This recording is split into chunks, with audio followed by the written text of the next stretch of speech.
The chaplain of the United States Senate opens each session of the United States Senate with a prayer, and provides and coordinates religious programs and pastoral care support for senators, the staffs, and the families. The chaplain is appointed by a majority vote of the members of the Senate on a resolution nominating an individual for the position. The three most recent nominations have been submitted based on a bipartisan search committee, although that procedure is not required. Chaplains are elected as individuals and not as representatives of any religious community, body, or organization. As of 2014, all Senate chaplains have been Christian but can be members of any religion of faith group. Guest chaplains, recommended by senators to deliver the session's opening prayer in place of the Senate chaplain, have represented all the world's major religious faiths. The current chaplain, Barry C. Black, a retired Navy Rear Admiral and former Chief of Navy Chaplains, is the first African American and the first Seventh-day Adventist to hold the position. Duties: the chaplain of the United States Senate is chosen to perform ceremonial, symbolic, and pastoral duties. These responsibilities include opening Senate sessions with a prayer, coordinating the delivery of the prayer by guest chaplains recommended by members of the Senate. The chaplain's prayer is referred to as one of the Senate's most enduring traditions in the official Senate pamphlet, Traditions of the U.S. Senate. The Senate chaplain is also responsible for hosting guest chaplains on the day they deliver prayers. According to the U.S. Senate website, these guest chaplains have represented all the world's major religious faiths, and their participation is a sign that the Senate is sensitive to the increasing religious diversity of the nation. According to Robert C. Byrd in his book, The Senate, 1789–1989, has written that the duties that chaplains perform are not all written down, but they are numerous and have evolved over the centuries. His description continues: the chaplain visits senators when they go to the hospital, represents the Senate in appearances before church groups across the nation, and is host to visiting religious figures who come to the Capitol. On occasion, chaplains of the Senate have led groups of saffron-robed Tibetan monks on tours of the building. The chaplain also provides pastoral care for the senators, the staffs, and the families, and provides or oversees religious programs such as Bible study, reflection groups, and the weekly Senate prayer breakfast. The chaplain also often presides over religious ceremonies such as funerals and memorial services for current or past members and participates, delivering the invocation or benediction at many official U.S. ceremonies, including White House events. For example, Chaplain Barry Black delivered the keynote address at an inaugural prayer breakfast and a benediction at an inaugural luncheon for President Barack Obama. In a January 2011 post on Watch in Washington, the chaplain of the Senate as well as the chaplain of the United States House of Representatives were included as part of Obama's spiritual cabinet. Along with the House chaplain, the Senate chaplain is responsible for overseeing the Capitol Prayer Room, located near the Capitol Rotunda. Dedicated in 1955, there are no worship services held in the room, nor is it normally open to the public. Instead, as described by Sam Rayburn during the room's dedication, it is a place for members who want to be alone with their God. The Senate chaplain has a staff that includes a chief of staff, director of communications, and executive assistant, and works with a volunteer liaison in each Senate office. While the annual salary for the first Senate chaplains was $500, the salary is now set as a level 4 position in the executive schedule, which is $155,500 in 2011.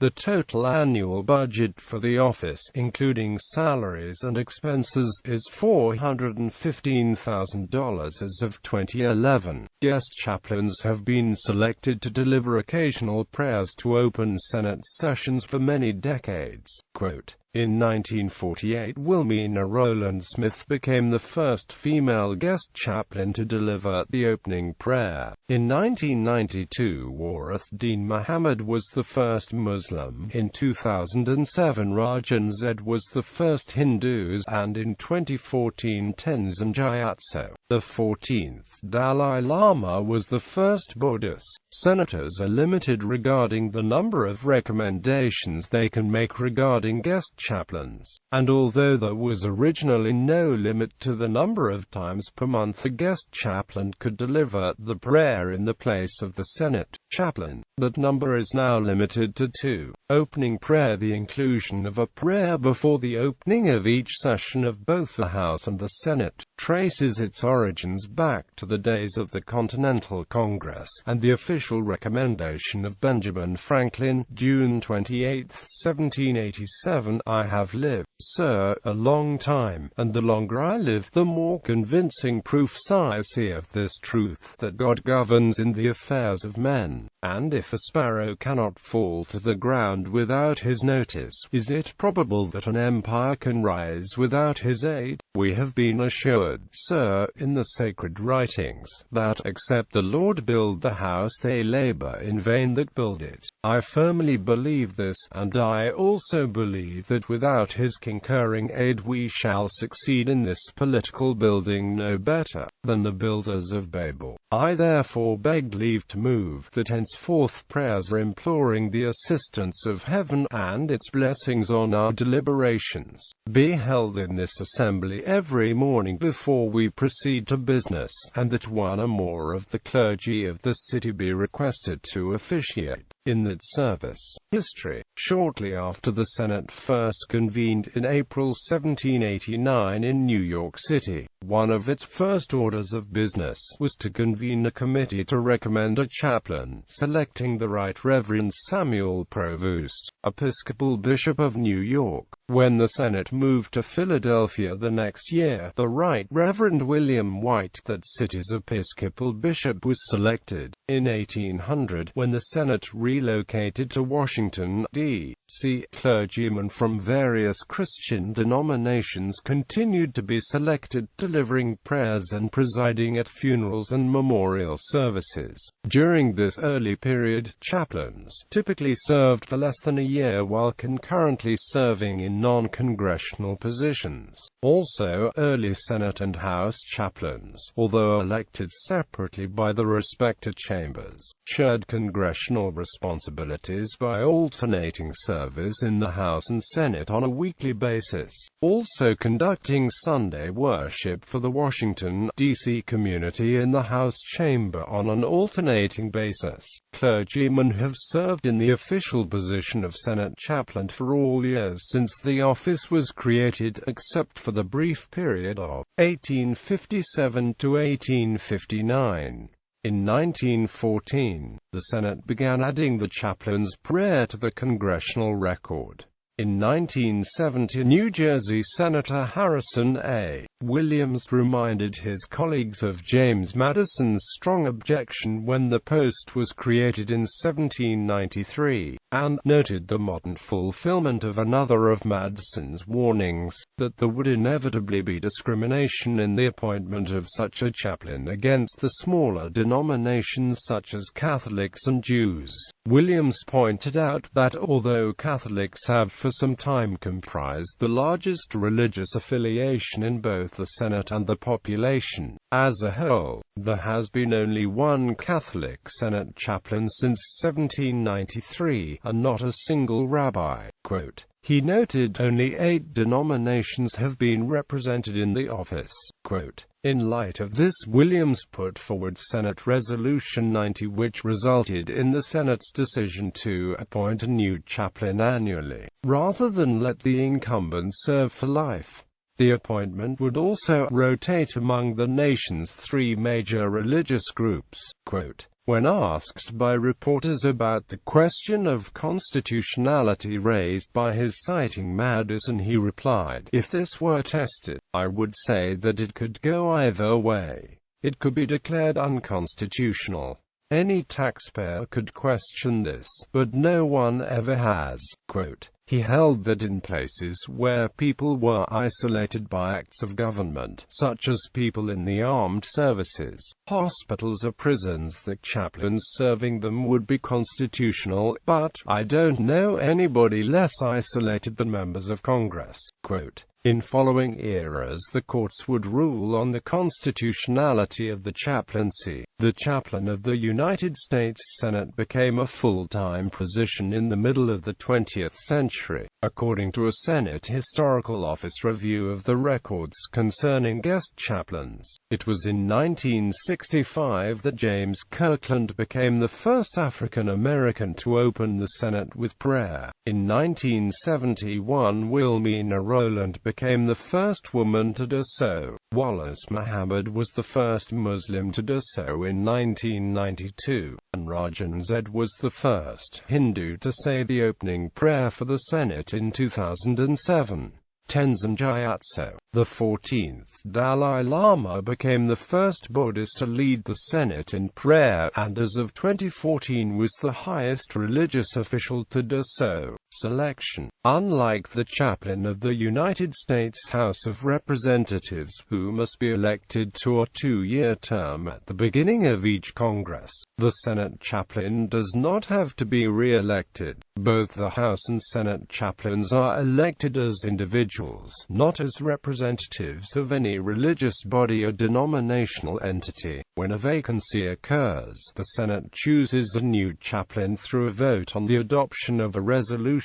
According to a 2011 Congressional Research Service congressional report, the 3 most recent Senate candidates for chaplain have been nominated by a bipartisan search committee that examined possible applicants. This method has not always been Senate practice and may differ from any future nomination. Ultimately, it is the leadership of the Senate that can decide on what names can be put forth as nominations. The report also notes that the post of chaplain to the Senate has generally not been subject to party considerations. Constitutionality. The question of the constitutionality of the position of the Senate chaplain has been a subject of study and debate over the centuries. Opponents have argued that it violates the separation of church and state, and proponents have argued, among other factors, that the fact that the same early legislators who wrote the United States Constitution and its Bill of Rights, from which the position of non-establishment and church and state separation is derived, were the same ones who approved and appointed the chaplains. President James Madison was an example of a leader who ultimately came to think that the positions of Senate and House chaplains could not be constitutionally supported, although whether he always held this view is a subject of debate. However, it is clear from his detached memoranda writings during his retirement that he had come to believe the positions could not be justified. Is the appointment of chaplains to the 2 houses of Congress consistent with the Constitution and with the pure principle of religious freedom? In strictness, the answer on both points must be in the negative.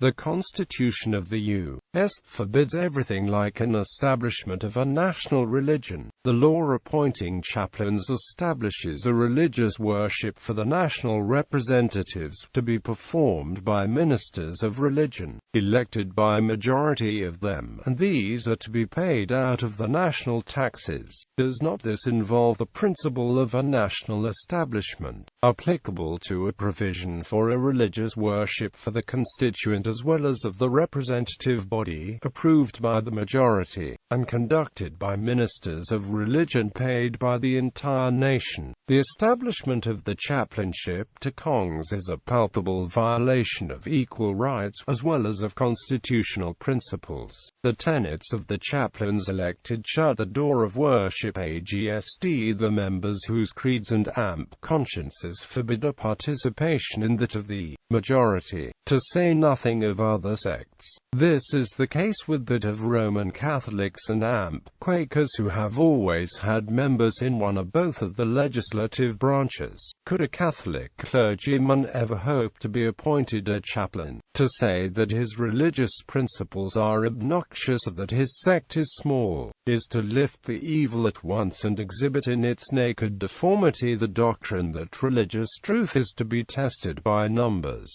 or that the major sects have a right to govern the minor. The constitutionality question has been examined in a number of court cases.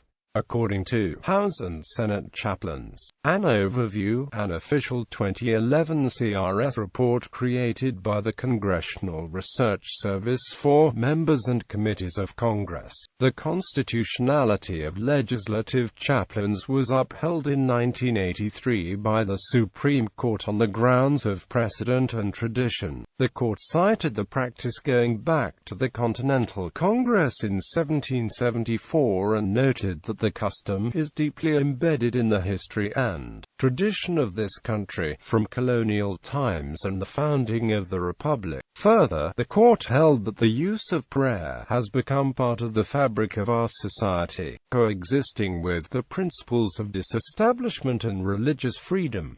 Quote, this decision was cited in Murray v. Buchanan, which challenged the House chaplaincy. The next year, on appeal, the U.S. Court of Appeals for the District of Columbia dismissed the complaint for want of a substantial constitutional question. Subsequently, on March 25, 2004, the U.S. District Court for the District of Columbia, citing Marsh v. Chambers, dismissed a suit that challenged the congressional practice of paid chaplains, as well as the practice of opening legislative sessions with prayer. In 2000, a C-SPAN Public Affairs on the Web response to the question of constitutional challenges noted that, in 1983, the Supreme Court upheld the practice of having an official chaplain as deeply ingrained in the history and tradition of this country. They stated the ultimate authority for the position lies in the Constitution, which states that the House and Senate may each choose their officers, with no restrictions on what kind of officers may be chosen. Using that authority, both chambers have chosen to continue to elect an officer to act as chaplain.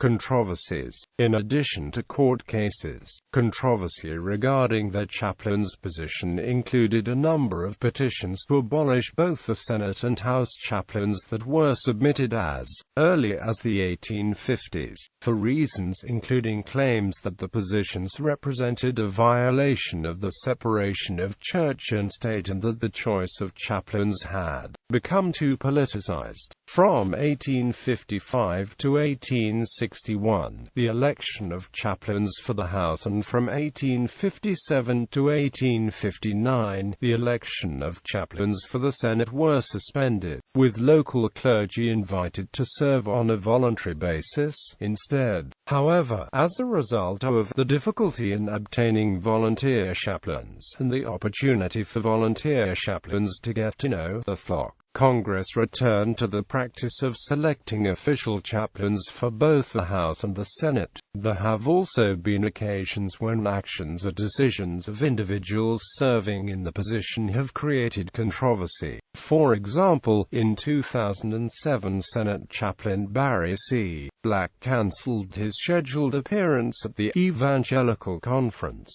Reclaiming America for Christ. Quote, according to news reports, Black reconsidered his appearance after Americans United for Separation of Church and State objected. Black announced he had reconsidered his participation because it would not be appropriate considering the Senate chaplain's historic tradition of being non-political, non-partisan, non-sectarian. Black said that he had received a very generic invitation to speak, and felt that the information about the the event had been incomplete. In 1984, Dry. Paul Kurtz, a professor of philosophy and advocate of secular humanism, sued the government in a case that reached the United States Supreme Court for the right to offer comments in place of the prayer that would normally be delivered by the Senate chaplain or guest chaplain. The court denied his suit on the grounds that no individual has the right to address Congress, and that the delivery of the prayer, coordinated by the Senate chaplain, was governed by policies that dealt with prayers, which Kurtz did not seem prepared to offer. In 2007, the prayer delivered by Rajan Z., the first Hindu guest chaplain, was briefly interrupted by protesters described by news reports as members of the Christian right. Activists had organized supporters to lobby Congress to stop the delivery of the prayer, and failing that action to interrupt the prayer itself. The protesters were removed by the United States Capitol Police, charged with disrupting Congress, and barred from the Capitol and its grounds for 12 months.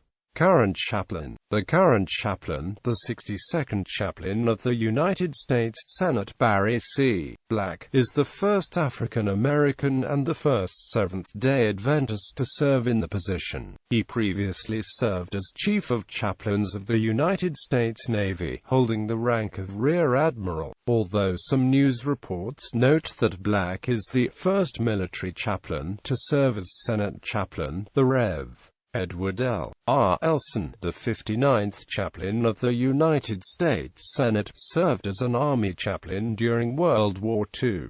List of Senate chaplains. The website for the U.S. Senate includes the following list of past and present Senate chaplains. Demographics.